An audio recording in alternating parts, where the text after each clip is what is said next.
Hello everyone, welcome back to Medical Intelligence. Today's topic classification of microorganisms. Classification in any field of science means the orderly arrangement of unit under the study of group units. Present day classification biological was established career लंबी यानी कि classification दे रखे हैं यहाँ पर micro organism के। तो पहला दे रखा है classification base of the body nuclear organisation के ऊपर क्लासिफिकेशन दे रखा है। इसके अंदर भी क्लासिफिकेशन के अंदर भी पार्ट्स होते हैं, जैसे माइक्रोबायोलॉजी सेल्यूलर ऑर्गेनाइजेशन दे रखा है।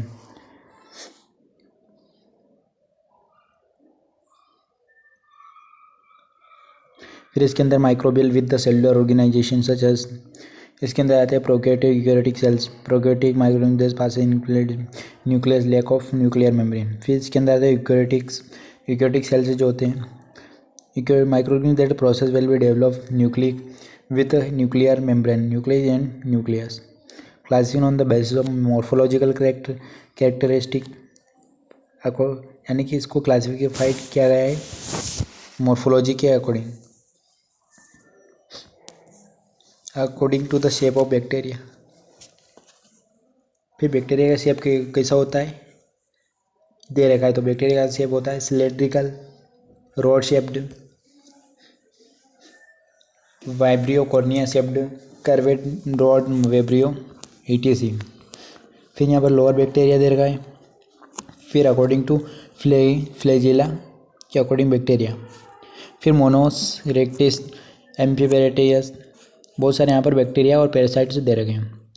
फिर अकॉर्डिंग टू स्टेनिंग रिएक्शन के अकॉर्डिंग बैक्टीरिया का क्लासिफिकेशन किया गया है, जिसमें ग्राम पॉजिटिव बैक्टीरिया और ग्राम नेगेटिव बैक्टीरिया आते हैं। फिर यहाँ पर है जिंक निशन stain, classification on the basis of nutritional requirement के अकॉर्डिंग क्लासिफिकेशन किया गया है। फिर इसके बाद कोमेथेरोपर्स के अकॉर्डिंग। फिर यहाँ पर classification on the basis of the oxygen requirement के अकॉर्डिंग क्लासीफाई किया गया है यहाँ पर। फिर इसके बाद क्लासिफिकेशन ऑफ यहाँ पर फिर क्लासिफिकेशन किया गया classification on the basis of ऑस्टोमेटिक कंडीशन दी गई है। फिर यहाँ पर classification on the basis of distribution के according classification on the economical importance. फिर यहाँ पर classification on the basis of host resistance of पैथोसिटी। फिर यहाँ पर स्ट्रक्चर दिया गया है बैक्टीरिया का अल्ट्रा स्ट्रक्चर, इसके अंदर फ्लैजिला होता है, पूरी इसकी डिस्क्राइब किया गया है। फिर बेसल बॉडी दे रखी है यहाँ पर, हुक दे रखा है यहाँ पर, रीडिंग कर सकते हो और नोट्स बना सकते हो। फिलामेंट्स, पिलीफिब्रिया।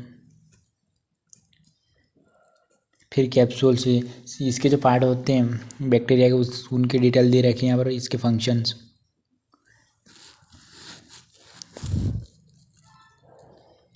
फिर फंक्शन दे रखे हैं यहाँ पर साइटोप्लाज्मिक मेम्ब्रेन के। फिर फंक्शन आ गए यहाँ पर। फिर इसके बाद साइटोप्लाज्म दे रखा है, साइटोप्लाज्म एरिया क्या होता है इसके अंदर, इसकी डिटेल दे रखी पढ़ सकते हो यहाँ पर। Fluid, protein, mesosomes, nuclear material.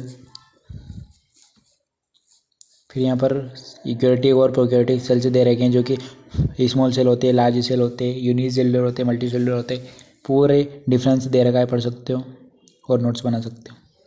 फिर यहाँ पर physical environment factor affecting growth factor affecting of bacteria, temperature के अकॉर्डिंग फैक्टर्स, फिजियोलॉजिकल, मीजोफिलिस, थेर्मोफिलिसिस, ऑक्सीजन, सब यहाँ पर क्लासिफिकेशन दे रखे हैं। फिर hydrogenation concentration, water, carbon dioxide, light, bacteria growth curve, bacteria की ग्रोथ जो होती है उसके अनुसार यहाँ पर कर्वे दे रखा है, जिसके अंदर लॉन्ग फेज होते हैं, स्टेनिंग फेज होते हैं। फिर डेथ ऑफ फेज, यानी कि डेथ होती है तब बैक्टीरिया की ग्रोथ कंप्लीट हो जाती है। यहाँ पर देख सकते हो पूरा कर्वे बता रखा है यहाँ पर देख सकते हो। हमारे नोट्स कंप्लीट हो गए। अगर नोट्स अच्छे लगे तो चैनल को सब्सक्राइब करिए और वीडियो को लाइक करिए।